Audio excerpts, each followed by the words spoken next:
Hey, good morning, everyone. Happy Wednesday. The week's half over. We're almost there, the weekend. For me, nothing really changes on the weekend when you work this kind of stuff, but it's still exciting. So, this week has been crazy busy, and we have decided to do a huge project just kind of on the fly. There's been really big windstorms here, probably like the highest wind we've ever had. I'm guessing like 80 or something. I don't really know. But it's kind of been rocking the house, or the cabin. And it's because, one of the ends was sinking, and it's no longer comfortable for us to not have the structure completely leveled and locked into the ground, okay? So, we're going to be... Wow, these roosters are very loud. Um, they must talk by crowing together or something. Anyways, we have decided to clean up everything around the house. It's awesome. Our neighbor's son needed some work, and so he's coming over and helping us basically straight muscle, moving stuff back and forth, not forth, but just back away from the house. And I'm going to show you that in just a second. So the fact that the cabin can no longer, in my opinion, be safe for living in, just because the fact that it's barely started sinking, maybe, like an inch or something in one end, and I just don't feel comfortable with it not being supported on all sides exactly levelly. I know that the structure can take that, and it shouldn't be an issue, but I just want to make sure that, we're staying in something that's structurally sound, right? It just makes sense to me. So when we got the cabin delivered, it was just put on pressure-treated blocks, like 2x6s stacked on top of each other at different heights into the sand, and then leveled inside the cabin, and then let down onto those blocks. Over the period of about 7 months or so, or 6 months now since we got here, it's sunken in one end and actually settled. Mostly where a lot of the weight is, in the end of the cabin, which makes sense.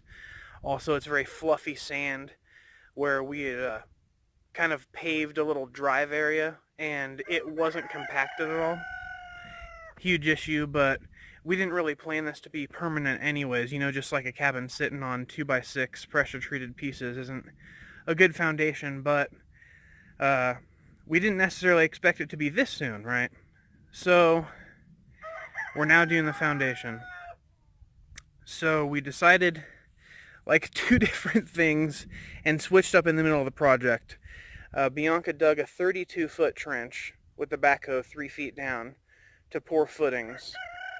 And we got all the material list together, did all the calculations for a cinder block stem wall, which is cinder blocks, rebar, concrete, more concrete to fill the cinder blocks, in a huge perimeter around the house. It's something like 88 linear feet, okay?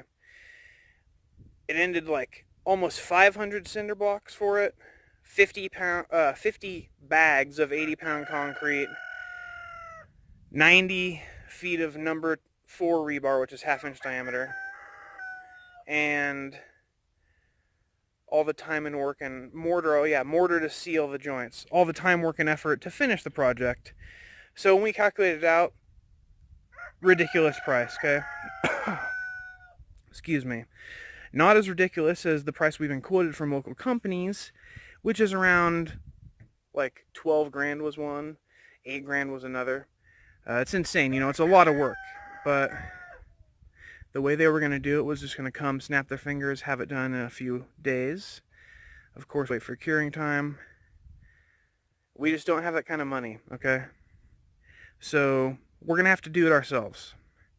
It's not like we're just kind of on the fly deciding like, hey, let's do that ourselves. That sounds like a great fun project. This is kind of the attitude that most, I think, do-it-yourself projects take. But this is kind of out of necessity. Winter's coming here soon. The rain's coming soon. It's already started to rain more often. The humidity's rising. There's clouds all the time. The temperature's dropping like 30 degrees. Like, it's 60 out here right now. The other morning it was 45 degrees when I woke up. It was freezing. We had to get another blanket and stuff. Really behind on that insulation project now. but we are doing this because we must, okay? So we're on a time seasonal deadline, and we're also on a house sinking with high winds coming deadline. So two guns essentially, right? So now here we go. We've decided on an awesome solution. Not a giant stem wall, not paying $8,000. It's going to be piers, pier blocks, pier columns. We're going to have 5 of them, 12-inch diameter, with the house sitting off of the ground. So here we go. Alright, so here's the trench Bianca dug with the backhoe. It's about 2.5 feet deep now because it's been filling in with sand from the windstorms. But that was for the stem wall, okay? 32 feet, the reason for that is that's the length of the cabin. The cabin sits on what's called skids, which is 4x6 pressure treated posts on edge. So the strong side is facing up. It's meant to be moved around, okay? Like, we drug this thing up the hill with a bulldozer. Just the house, like sitting on the ground. So it's not even a problem to set a structure on columns to have it support the house. That's how the entire structure is supported, is by these 2 pressure-treated skids that run... Sorry, these 4 pressure-treated skids that run all the way into the house. However, the house currently... Sorry, house/cabin's being used interchangeably. This is the first tour I can give you, because the house has been actually clean. Like I said, we hired the neighbor kid to help us out by cleaning the porch off and moving all the boxes and stuff. So there's like hardly anything here at all. Just a table saw. That's trash right here that we're going to take out. You know, my tank in that fish project is still kind of there. A couple bottles or whatever, but it's all mostly clean.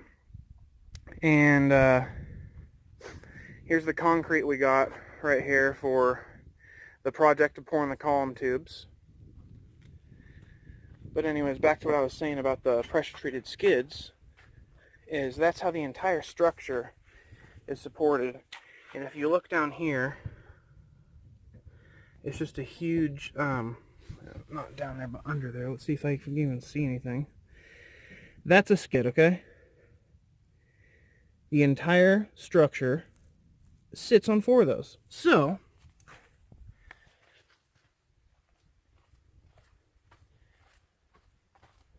if you look over here, underneath this part, those are the blocks that are supporting this side of the house. You see, they're leaning.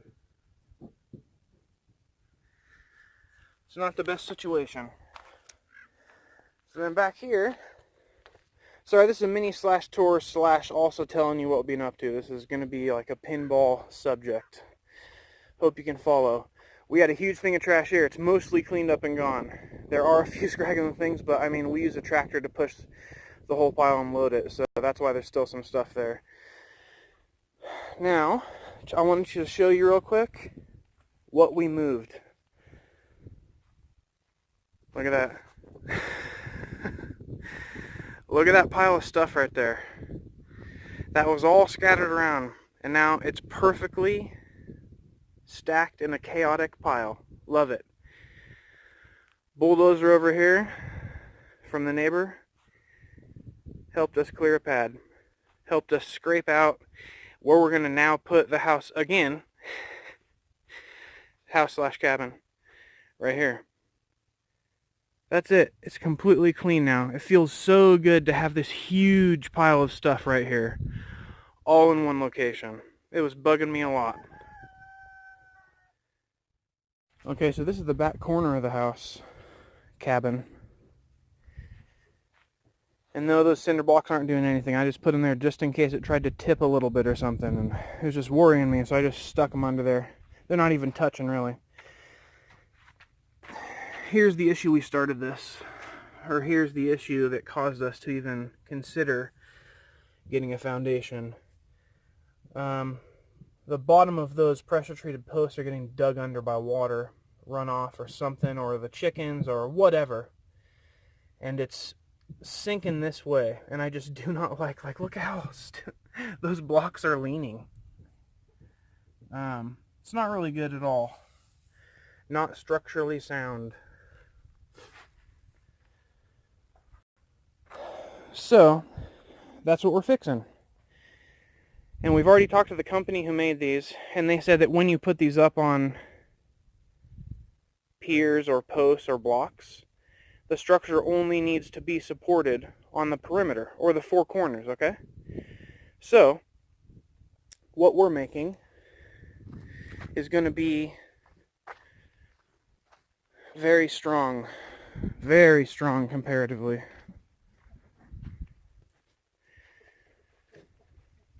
On each side, this number just changed like 10 minutes ago because I realized something. On each side of the building, we're going to have 5 columns. The reason it's going to be 5 is because it can't be 4 like we bought 4. So if I back all the way up here and try not to run into the bulldozer, you can see there are 5 tubes in a row, okay? Right here, this black thing is a steel stake that goes under the ground. And here's another steel stake, okay? This line runs exactly east-west. The sun, as you can see, is risen over here now in the winter, but here in the summer. What you don't see is it's actually rising from the east like this. And in the winter it just rises like this, okay? So it's still from the east. And the reason we did that is for our solar panels. Now, the distance from this post to this post is 32 feet. Now, we've put one on each end, obviously, to support it. And then we wanted to have 2 more, okay? But then I realized when I was looking under it, there's not a 32-foot long 4x6 underneath the structure. It's 2 16-foot 4x6s, which equal 32 feet, the length of the cabin.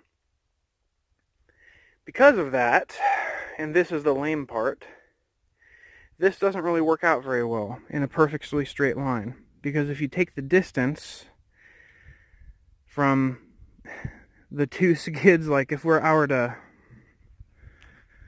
like walk like this facing a cabin, like a fake cabin, if we were to pull it over here.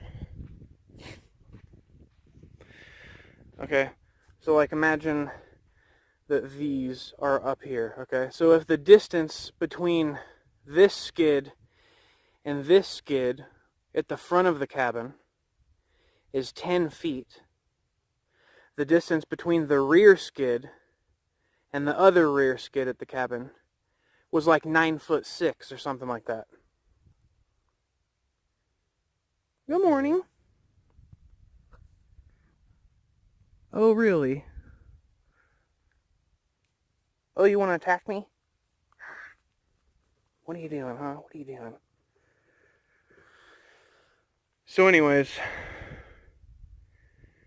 because the distance is not the same from here to there and here to there, it means it's not square, which means that I cannot just take 2 stakes, measure out a 32-foot long line, and put the columns perfectly in row and then put the structure on top of it, okay?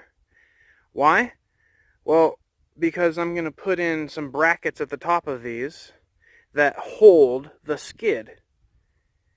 And because of that, I need to essentially calculate the angle of that along a line and make sure that all these columns are exactly in center of the skid so that the weight is distributed evenly throughout the concrete pier, as opposed to, you know, like I don't want to, if I were going to try to put a bracket in here, I don't want to put it over here to make it meet the skid. I don't think that would be a good idea, because then all the weight would be over here as opposed to distributed out throughout the center of it. And so this is going to be a little more difficult, of course, than we had hoped. But here's the deal. We're going to come in with the backhoe. And we're going to dig down, I mean, almost this distance. So if I take this, it's just going to go down on the ground. And the awesome thing is, if you look at this, is that it fits perfectly in there. Like, our backhoe has literally a 12-inch wide bucket on it. It's tiny, you know, but it's 12 inches wide.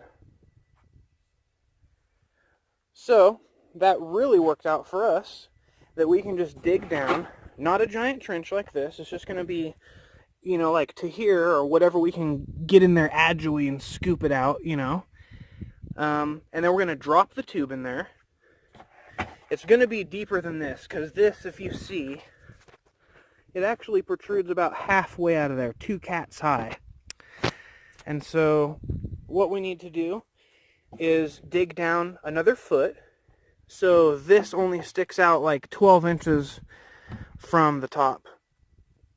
And then we backfill around it and tamp it down with like a 2x4 end, or the end of a shovel turned upside down, a layer at a time, like maybe a couple inches at a time, until we get all the way to the top, and it's all tamped down and compacted around the tube.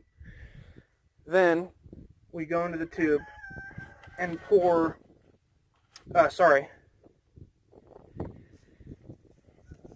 pack the bottom with gravel first, before the tube's even in the ground, okay? 4 inches of gravel, and then you can fill it with concrete. Then what we're going to do is we're going to put 2 pieces of rebar just going down like here. One right here, one right here, going all the way down, so they're going to be 4 feet long. Then I'm going to come in with not a J-bolt, but a 4x4 bracket that's going to grab the skid underneath the cabin. And then we're going to put an anchor bolt through the bracket, through the skid, through the bracket, put a huge washer and a nut on it. And then the skid will be anchored to a concrete column, 4 feet deep, past the frost line, all the way down, like a foot past the frost line. You know, it doesn't even need to be that deep, but it will. And this thing will be completely solid, times 5. And then we repeat that again on the other side, exactly 12 feet this direction, which is the width of the cabin. And we do the same thing.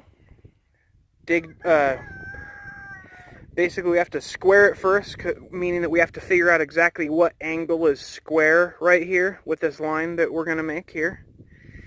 Then from that we can get a line to dig or to snap where the columns are, then figure out how off the skids on the cabin are, then dig down with the backhoe, put the tubes in the ground, and do the same thing over again. And so it's been, the past few days has been honestly planning this deviation at the last second. Obviously we already dug the trench for the other style, but luckily we didn't order the cinder blocks, and we didn't get all the mortar and stuff for the stem wall that we were going to do. All we did was get like 4 bags of mortar, so we only wasted like $15. That's what you get for trying to buy stuff ahead of time before you're completely set on a project. But trust me, there have been worse deviations that cost way more money than that. So, what we've done yesterday is we went and unloaded the concrete, used the tractor to hold 8 bags at a time, and then dropped them down here and stacked them. We got this cement mixture from... Oh, that's Bianca's alarm. I need to go wake her up. Hang on. Here's the 1 yard of gravel that we're going to be using to put at the bottom of the concrete piers to compact it down. It's called green base. It has a higher compaction ratio than number 2 base, which means, I guess, that this is better. It can compact better, not have any gaps, less chance of settling. It weighs 1.4 tons, exactly. Yeah, I caught you. I caught you. Oh, ferret, you need to guard your food, buddy. Yeah, that is an egg. The chickens... Oh yeah, that's also an egg. The chickens, the ferrets, the cats, apparently they all share this little cage here. Okay, so yesterday was spent unloading the concrete that was just shown and assembling this. I was thinking about taking a video of it, but then I realized, after about an hour into assembling this POS, that it would have been a waste of time.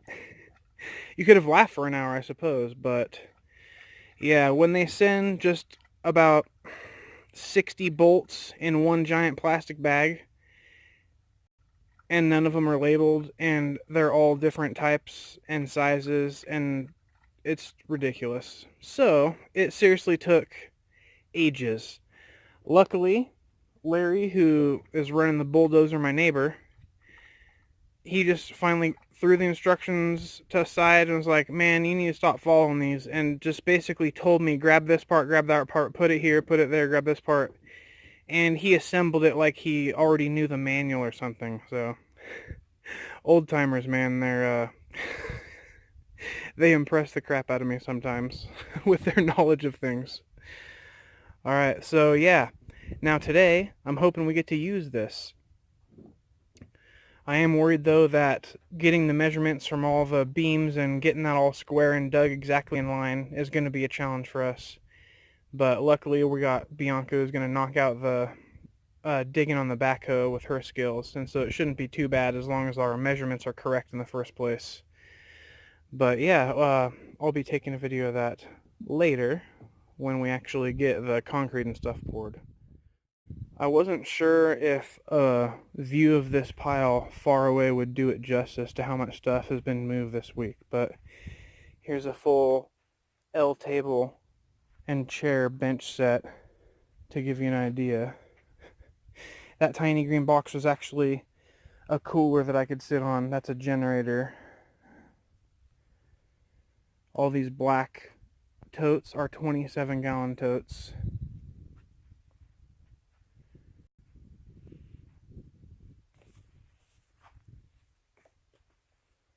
It's going to be warm today. I was looking for that. It's already 80 degrees. Yeah. So, this mountain of stuff has been moved. Which is probably, honestly, the most exciting thing this week. Building stuff's not really exciting, but for me, claiming back space and eliminating clutter is incredible. I mean, look at this now. I can actually show you the side of the cabin. Doesn't that look awesome?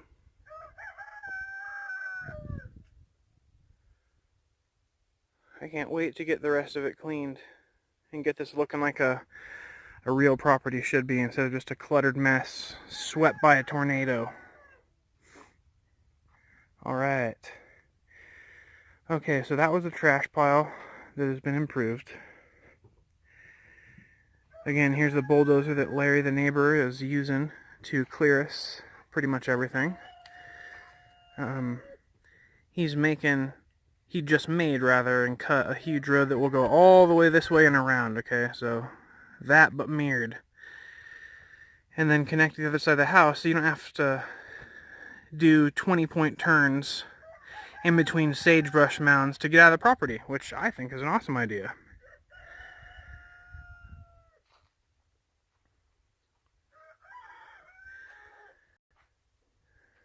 That's all I have for this week. It's okay to change your projects. It's not a big...